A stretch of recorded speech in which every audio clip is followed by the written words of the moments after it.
My dear children, if you're reading this, I'm no longer with you. And I want you to know a few truths. David and Jennifer, you used my illness. You stole my money. You took control of my house, my accounts, while my will was fading. But I was always smart enough not to trust you. A year ago, before my illness began, I prepared my real will, an irrevocable trust, managed by Attorney Brennan. Emma is the beneficiary. Every document you made me sign is invalid. Every dollar you stole has been tracked. Emma, you're watching, you're documenting, you're protecting. David, Jennifer, you will get nothing. And Emma, if you've collected enough evidence, I want you to file a fraud lawsuit. I don't need money when I'm dead, but I need justice. Emma, bring justice. The room was silent. David's face was bright red. Jennifer's mouth hung open. This is ridiculous, David said. Mom wasn't even sick when she wrote this. Exactly, I said quietly, speaking for the first time. She wasn't sick. She was smart, and she knew you. I pulled a file from my bag, the one Sarah prepared. Camera recordings, bank records, medical reports, forced signatures, financial abuse. Everything was there. I handed it to Brennan. Here's the evidence. 3 months of documentation. Brennan examined the file. He looked at David and Jennifer over his glasses. This is fraud, he said, clear and criminal. We took care of Mom, Jennifer screamed. Where were you, Emma? We were there every day. To steal money, I said. It's all in the records. Every visit, every document you made her sign, every dollar you transferred. David stood up. This will be thrown out in court. Want to try? I said. My voice was cold. Because I have 3 months of recordings and a prosecutor friend who would love to see this file. David and Jennifer left the office. They said nothing. There was nothing to say. Sarah and I filed a fraud lawsuit, civil case, for the return of every stolen dollar plus penalties. The evidence was so strong that David and Jennifer settled out of court. They paid everything back, $300,000 plus legal fees. The criminal case was different. The prosecutor brought elder abuse charges. David and Jennifer got 2 years probation and 500 hours of community service. They also had to make payments to elder care programs. When the sentence was read in the courtroom, David looked at me. Angry, defeated. Are you happy? He said. No, I said, but Mom would be. I used Mom's money to establish a fund for elderly Alzheimer's patients in Portland, the Claire Richardson Fund. It helps families protect their sick loved ones, legal services, financial guidance, support. Every year we help 10 families. We're trying to prevent what David and Jennifer did from happening again. I visit Mom's grave once a month. I bring flowers. I tell her what happened. I brought justice, Mom, I say, just like you wanted. Sometimes the wind blows and the leaves rustle, and I almost hear her answer. Well done, Emma, well done. I never spoke to David and Jennifer again. They didn't call me. I didn't call them. Our family is over. But I think this. Some bonds deserve to be broken. Some people don't deserve to be in your life. And sometimes justice is more important than forgiveness. Mom knew that. She knew it before her illness began. That's why she planned. That's why she protected. That's why she trusted me. And I didn't let her down. In the end, Mom was right. David and Jennifer didn't love her. They loved her money, but I loved her, and I protected her. That's enough.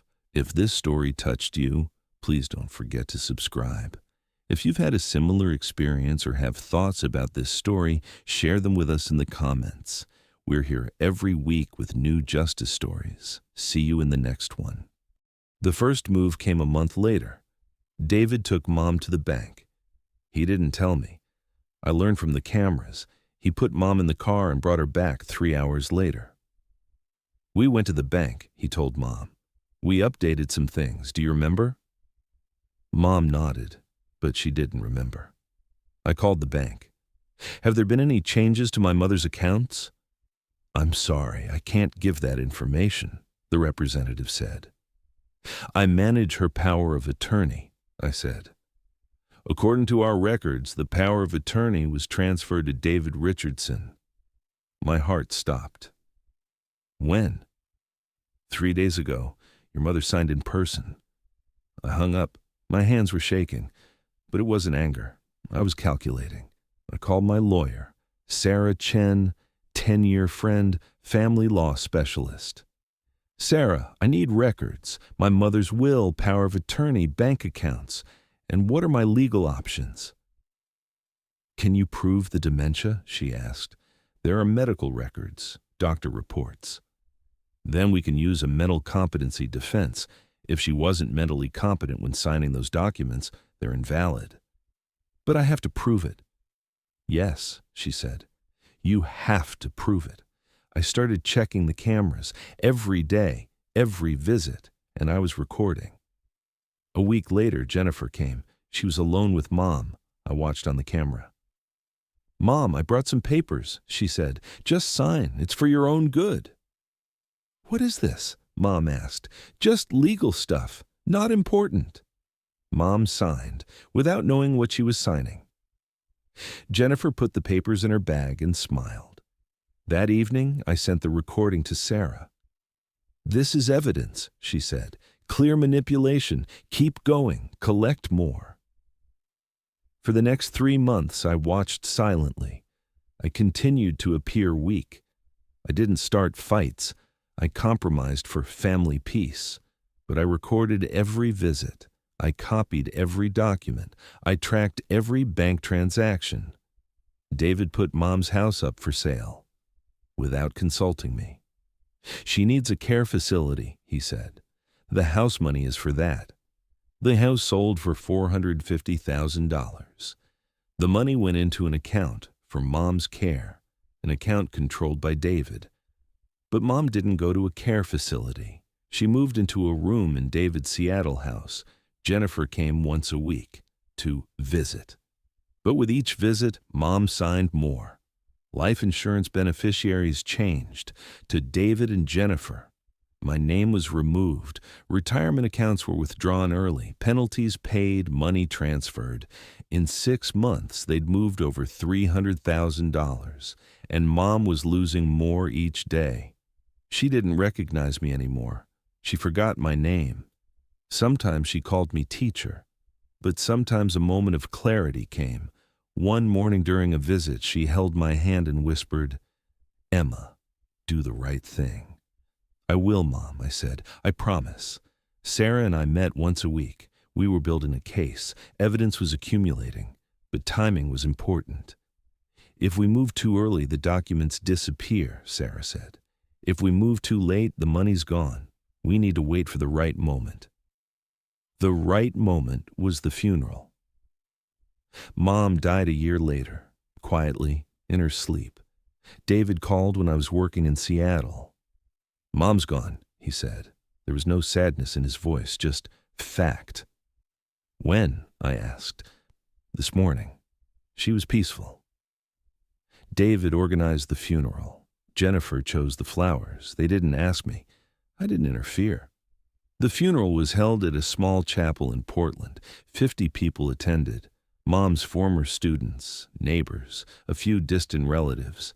David gave a speech. He talked about what a good person Mom was. Jennifer cried. The performances were flawless.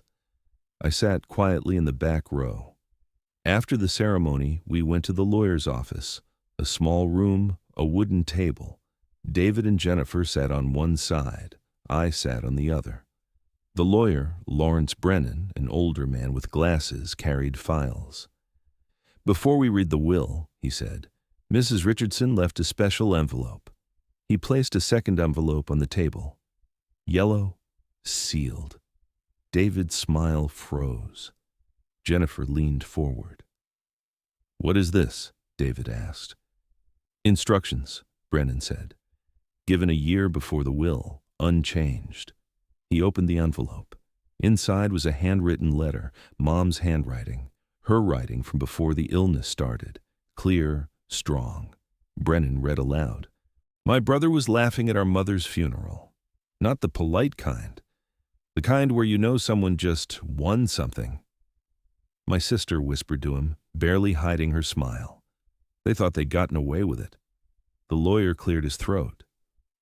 Before we begin the will reading, there's a second envelope. Mrs. Richardson left specific instructions. My brother's smile froze. And that's when I knew. Mom had seen everything.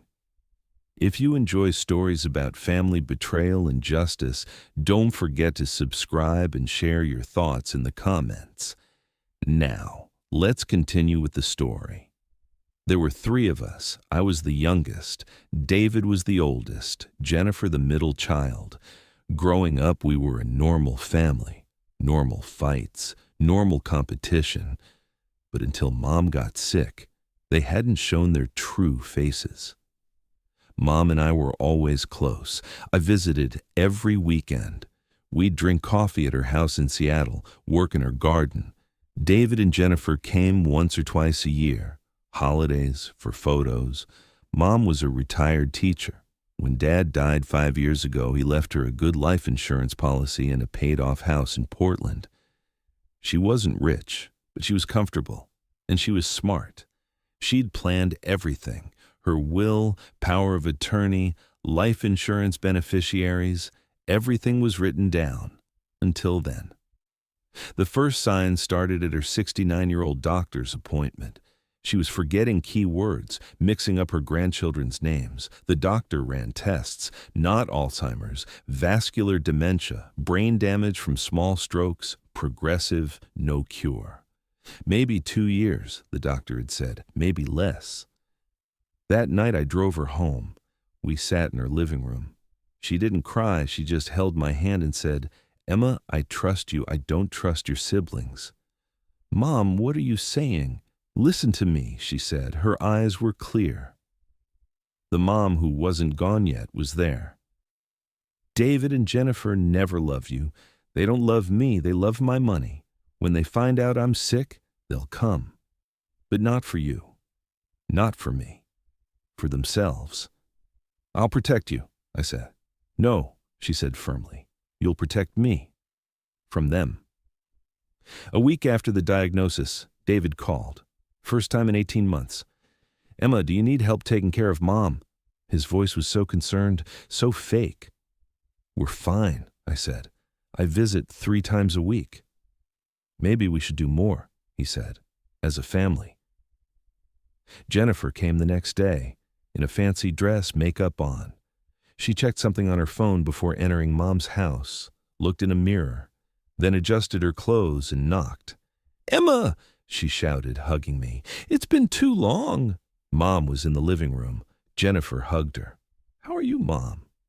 I'm fine, sweetheart, Mom said, but her eyes were empty. She didn't recognize Jennifer. The first 2 weeks were harmless, visits, phone calls, shows of concern. But in the 3rd week, David suggested something. Mom, we need to talk about power of attorney, he said. The 3 of us were sitting at Mom's kitchen table. There's already one, I said. Given to me. David's jaw tightened. Yes, but maybe it should be updated. Include all 3 of us. It would be more fair. Fair? I said. You haven't seen her in 18 months. Emma, this isn't a competition, Jennifer said softly, but her eyes were hard. We just want to help. Mom didn't say anything. Her hands were clasped together. She looked confused. Maybe we should think about it, Jennifer said. What's best for Mom? That's when I knew. This had begun. That night when I got home, I researched some things: financial abuse of dementia patients, forced signatures, power dynamics. The statistics were horrifying. 90% of elder abuse cases were committed by family members, and I knew. David and Jennifer were in that 90%. The next day, I went to an electronics store. I bought small, hidden cameras.